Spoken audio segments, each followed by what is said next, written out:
Guys, back to my channel. तो आज हम बनाने वाले थे हमारी साइकिल, पर पता नहीं हम विली मारते गिर गए थे और हमारी साइकिल टूट गई है।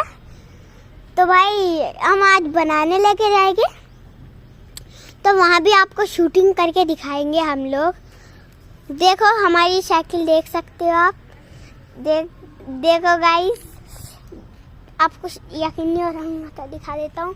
ये देखो हैंडल टूट गया है, वहाँ का लगा हुआ है। ये इसके टायर भी एकदम कीचड़ में भर के ऐसे हो गया। इसकी चैन एकदम सही लगी है।